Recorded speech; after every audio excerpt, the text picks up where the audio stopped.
1절부터 31절 말씀을 보겠습니다. 시편 22편 1절에서 31절 말씀을 보겠습니다. 시편 22편 22절에 죄송합니다. 22절부터 31절 말씀까지 다 찾으셨으면 저거 한 절 한 절, 특별히 오늘 말씀은 저희가 선포하는 말씀으로 같이 우리 이 봉독을 하셨으면 좋겠습니다. 우리 22절부터 31절 말씀 교독하시겠습니다. 내가 주의 이름을 형제에게 선포하고 회중 가운데서 주를 찬송하리이다. 여호와를 두려워하는 자여 그를 찬송할지어다. 야곱의 모든 자손이여 그에게 영광을 돌릴지어다. 너희 이스라엘 모든 자손이여 그를 경외할지어다. 그는 공고한 자의 곤고를 멸시하거나 싫어하지 아니하시며 그의 얼굴을 그에게서 숨기지 아니하시고 그가 울부짖을 때 들으셨도다. 그는 회중 가운데서 나의 찬송은 주께로부터 온 것이니 주를 경외하는 자 앞에서 나의 사원을 갚으리이다. 겸손한 자는 먹고 배부를 것이며 여호와를 찾는 자는 그를 찬송할 것이라. 너희 마음은 영원히 살지어다. 땅의 모든 끝이 여호와를 기억하고 돌아오며 모든 나라의 족속이 주의 앞에 예배하리니. 나라는 여호와의 것이며 여호와는 모든 나라의 주제이심이로다. 세상의 모든 풍성한 자가 맡고 경배할 것이요 진토 속으로 내려가는 자 곧 자기 영혼을 살리지 못할 자도 다 그 앞에 절하리이다. 후손이 그를 섬길 것이요 대대의 주를 전할 것이며 와서 그의 공의를 태어날 백성에게 전함이여 주께서 이를 행하셨다 할 것이로다. 아멘. 오늘은 우리가 오후 예배를 찬양 예배로 드리고 있습니다. 우리 교회 저는 찬양 못하지만 우리 또 찬양을 잘하시는 분들이 계셔서 오늘은 저희가 찬양 예배로 드리는데요. 그래서 말씀을 제가 7분만 전하겠다고 하니까 저희 집사람이 오후 예배를 그렇게 짧게 하면 어떻게 했냐고 저보고 15분을 하라고 해서 제가 15분을 지금 목표로 해서 말씀을 전하려고 지금 생각하고 있습니다. 여러분, 이 시편 22편은 조금 특별한 시편이죠. 여러분, 우리 이 시편 1절 말씀 위에 보면은 우리가 조금 잘 모르지만 이렇게 되어 있습니다. 다윗의 시며 인도자를 따라 야알레 사알에 맞춘 노래. 이게 아침 사슴이라는 곡조로 이렇게 불려진다고 합니다. 그런데 저희에게는 아침 사슴 곡조가 뭔지는 좀 모르겠어요. 그런데 시편 22편은 1절부터 21절 말씀 그리고 22절부터 31절 말씀으로 크게는 두 부분으로 나누어집니다. 그런데 19절부터 21절이 앞의 내용하고 뒤의 내용들이 변환되는 전환의 말씀이 바로 이 19절부터 21절까지의 말씀이세요. 그런데 시편 22편은 메시아 시편이라고 불려지고 있습니다. 이 시편 22편 말씀을 잘 읽어보시면은 우리 예수님이 십자가상에서 엘리 라마 사박단이라고 외치셨던 네 번째 외침이 오늘 1절부터 시작되고 있죠. 다윗은 지금 어려움 가운데 있었습니다. 다윗이 지금 깊은 고난 가운데 있었는데 다윗의 어려움을 하나님 앞에 부르짖었지만 하나님께서 침묵하시는 것처럼 느껴졌기 때문에 오늘 다윗은 더 큰 곤란에 빠져있죠. 특별히 다윗이 생각해보니까 조상들의 기도를 하나님께서 들으시고 응답을 하셨습니다. 분명히 하나님께서는 믿는 백성들의 기도를 들으시고 응답을 하시는데 오늘 어려움 가운데 있는 자신의 부르짖음을 하나님께서 듣지 않으시는 것 같은 이런 어려움 가운데 다윗이 있죠. 그런데 주변에 있는 사람들은 다윗을 조롱하고 있습니다. 그래서 다윗이 이런 고백을 해요.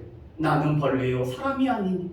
오늘 주변에 있는 사람들의 이 비방과 조롱으로 말미암아 다윗 자신이 사람으로 느껴지지 않을 정도로 오늘 벌레로 느껴질 정도로 오늘 다윗이 궁금함 속에 오늘 있습니다. 그러면서 다윗을 비난한 사람들이 이렇게 외치죠. 그가 여호와께 의탁하니 구원하실 것, 그를 기뻐하시니 건지실 걸 하나이다. 여러분, 이 말씀은 십자가상 위에 달리신 예수 그리스도를 향하여서 오늘 예수님을 십자가에 못 박았던 많은 제사장들과 유대 백성들이 외쳤던 외침과 똑같습니다. 예수님이 나의 하나님 나의 하나님 어찌하여 나를 버리셨나이까라는 이 외침을 하자 이 십자가 밑에 있던 사람들은 저가 엘리야를 부른다. 그래서 엘리야가 저를 구원하는지 보자라고 하면서 예수님을 조롱을 하고 있다.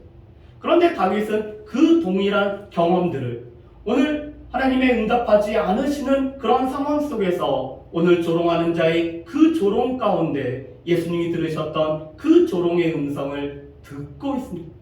그러면서 다윗은 자신의 고난을 있는 그대로 나아가죠. 자신의 뼈를 세어볼 수 있을 정도일 뿐만 아니라 또한 겉옷을 나누고 통으로 짠 이 속옷은 제비 뽑는 것을 다윗이 경험을 하고 있습니다.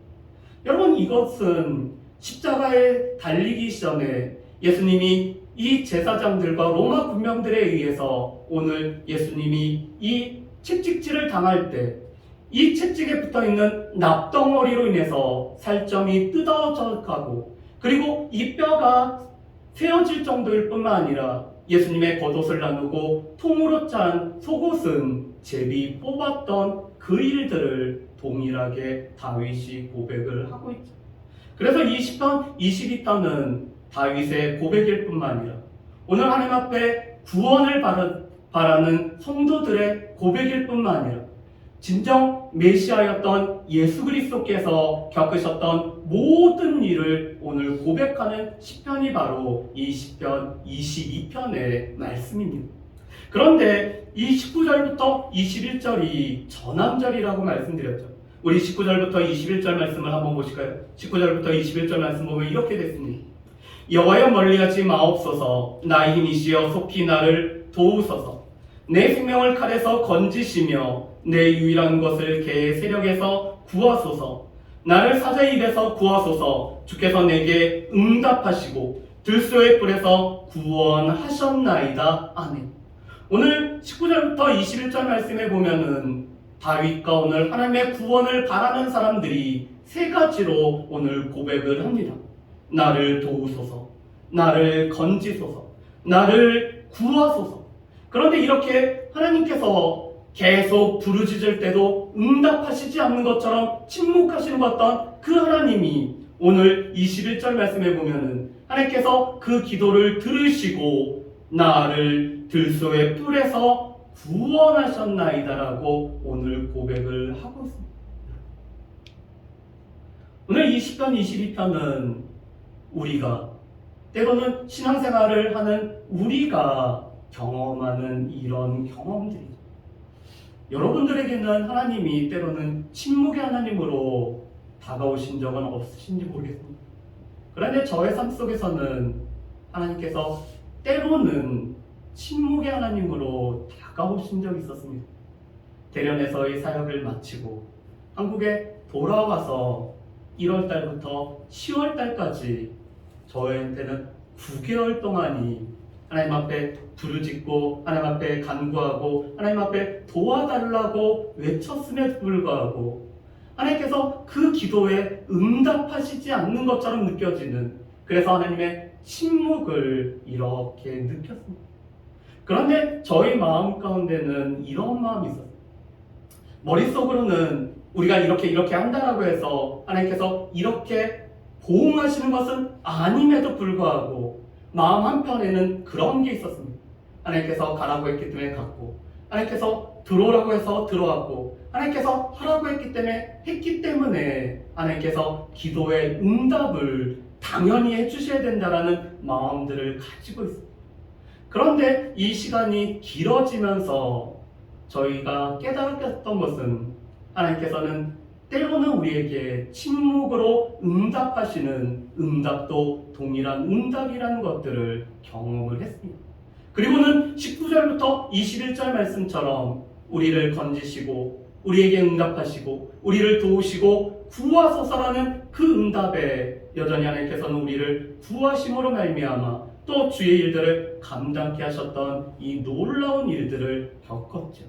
그래서 이 시편 22편은 단지 다윗만의, 또 몇몇 사람만의 고백이 아니라 오늘 하나님 앞에 나아가는 백성들에게 동일한 고백이 될 뿐만 아니라 특별히 19절부터 21절을 우리의 삶에서도 온전히 경험하기 때문에 여호와께서 나를 구원하셨다라는 이런 동일한 고백이 있는 저 여러분들 되시기를 주의 이름으로 축복합니다. 자, 이렇게 하나님의 구원을 경험하고 나서 22절부터는 오늘 곡조가 달라지고 있습니다.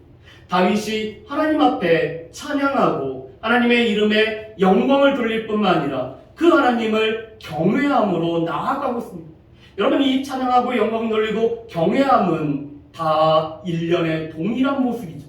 하나님을 소리 높여 찬양할 뿐만 아니라 그 하나님의 영광을 우리의 삶을 통해서 드러낼 뿐만 아니라 그 하나님을 섬기는 데까지 나아가는 것이 찬양과 영광과 경외라는 모습입니다. 오늘 다윗은 우리가 하나님을 찬양하고 영광을 돌리고 경외해야 되는 이유를 몇 가지로 말씀하시죠. 첫 번째로 하나님은 우리의 공고한 자의 공고를 멸시하거나 싫어하지 아니하시는 하나님이시기 때문에 우리가 하나님을 찬양할 수밖에 없는 이유는 하나님께서 우리의 공고를 멸시하거나 싫어하지 않기 때문입니다.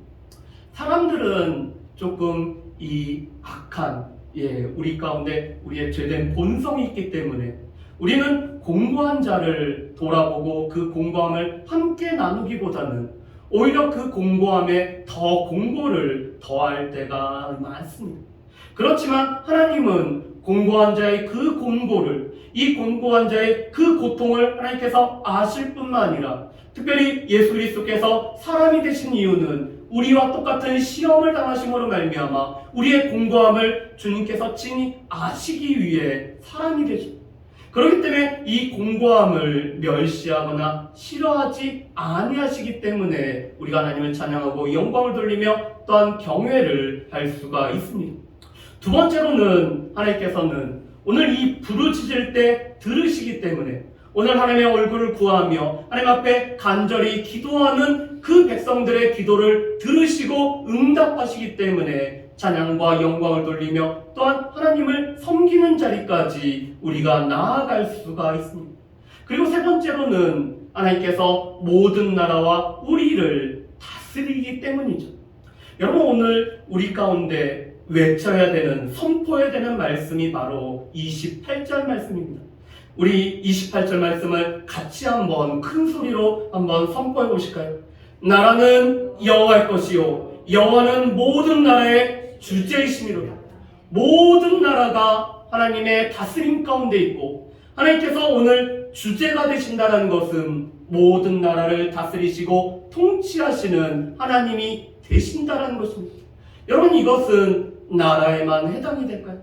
하나님께서 우리에게 친히 찾아오셔서 우리에게 오신 이유는 우리의 삶을 인도하실 뿐만 아니라 우리를 다스리기 위해서 우리의 왕으로서 하나님께서는 오셨죠. 우리 어성경 하시는 분들은 늘 잘 알고 있는 진짜 왕은 누구시다고요? 진짜 왕은 하나님이시다라는 것이 바로 이 말씀입니다. 하나님께서 우리의 진정한 왕으로서 우리의 삶을 다스리시고 이끄시고 인도하시기 때문에 우리가 그 하나님을 찬양하고 영광을 돌리고 또한 그 하나님을 섬길 수밖에 없다라고 오늘 고백을 하겠습니다. 바라기는 이러한 고백이 저의 삶에서 또한 여러분들의 삶에서 오직 예수교회에 속한 모든 권속들의 삶에서 그대로 있으시기를 주의 이름으로 축복합니다. 하나님께서 우리의 공고를 멸시하거나 싫어하지 아니하시고 우리가 부르짖을 때 우리의 기도를 들으실 뿐만 아니라 우리의 삶을 친히 다스리시는 하나님이시기 때문에 그 하나님을 찬양하고 영광을 돌리고 높일 수 있는 저 여러분들이 되셨으면 좋겠습니다. 제가 한 가지만 고백하고 마치려고 합니다. 교회를 개척할 때 저희한테 이제 제일 많이 물어보셨던 것이 그거였던 것 같아요. 교회를 같이 개척하시면은 함께 섬기실 분이 계십니까? 그렇지만 저희는 맨땅에 헤딩하기로 했었기 때문에 처음부터 그런 마음들 가졌습니다. 저희 교회 창립 예배에 오셔서 말씀을 전해주셨던 하나님교회 김인식 목사님이 저한테 이제 가끔 전화가 와서 이제 말씀하십니다. 목사님 요즘 어때요? 그러면서 3년을 아무것도 없는 상황 속에서 아마 두 부부가 씨름하며 하나님 앞에 부르짖고 기도하는 시간들을 가져야 될 겁니다. 3년이라는 시간을 잘 버텨야 되고 그 시간 동안 하나님께서 어떻게 일하시는지를 계속 보는 시간들을 가졌으면 좋겠다라고 이렇게 말씀을 하십니다. 그래서 저희는 물론 한 번도 안 흔들렸다고 하면은 그것은 사실은 아닌 것 같고요. 때로는 흔들리고 또 가장 어려웠던 것이 교회에 와서 또 이곳에서 찬양하고 기도하고 다 하는데 삶을 나눌 수 없다라는 것이 어떻게 보면 가장 힘든 1년 중에 가장 힘들었던 그런 시간이었던 것 같아요. 그런데 그 시간 동안에 하나님께서는 저희가 생각지도 못했던 우리 귀한 우리 자매부터 우리 교회에 같이 와서 함께 신앙생활을 하고 특별히 우리 교회에서 처음 신앙생활 하신 어르신이 오셔서 그 어르신 때문에 정말 한 영혼이 얼마나 소중한지를 절절하게 깨달았습니다. 목회자이기 때문에 한 영혼이 소중하다는 것을 모르지는 않죠. 그런데 한 영혼이 주의 말씀으로 바로 선다라는 것이 얼마나 어려운지, 특별히 이 계획에 따라서 하나님의 사랑을 전하고 하나님의 찾으심을 전하고 그리고는 십자가를 이제는 전해야겠다고 해서 십자가를 전했는데 이 어르신이 이 십자가에 관한 설교를 들으시고 마음이 너무 힘들어서 튕겨져 나가셨습니다. 2주를 안 나오셨어요. 그랬을 때 저희 마음이 참 예수 믿는 것이 이렇게 어려울 뿐만 아니라 예수 믿는 것이 정말 기적일 뿐만 아니라 하나님께서 우리가 하여금 믿게 해주신 이 믿음이 얼마나 귀한지를 이 2주간에 걸쳐서 정말 알았습니다.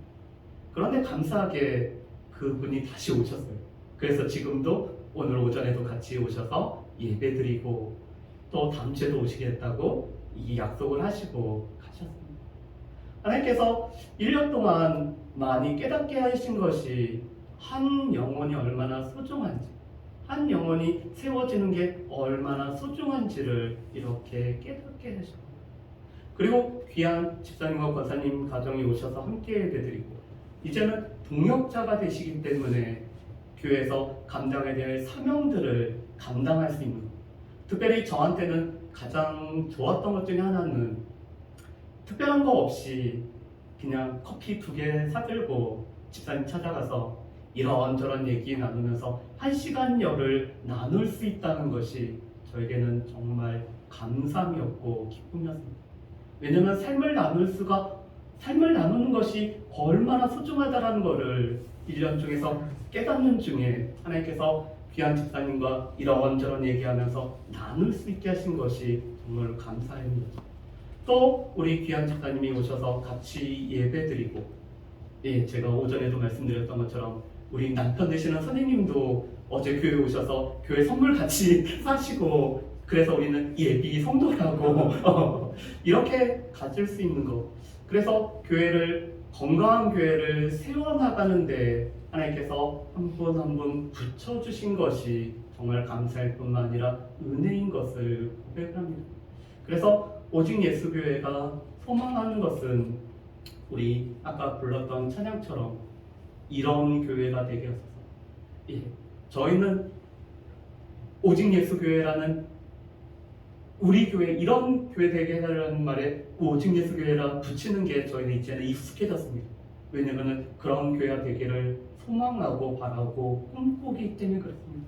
진정한 예배를 드리고 하나님의 살아계심을 만날 뿐만 아니라 우리 가운데 믿음의 기도가 쌓이고 성도의 교제가 이루어질 뿐만 아니라 하나님이 기뻐하시고 하나님께서 원하시는 주의 복음을 온전히 증거함으로 말미암아 하나님과 또한 이 세상을 위해서 섬길 수 있는 오직 예수가 교회가 될 수 있도록 특별히 예수님만이 우리 교회에서 가장 높임을 받는 교회가 될 수 있도록 여러분들이 함께 기도해 주시고, 또한 오직 예수교회가 건강한 교회로 세워질 수 있도록 우리가 같이 마음을 모으는 저 여러분들 되시기를 주님의 이름으로 축복합니다. 나라는 여호와의 것이요 여호와는 모든 나라의 주제이심이로다. 아멘. 기도하겠습니다. 사랑하는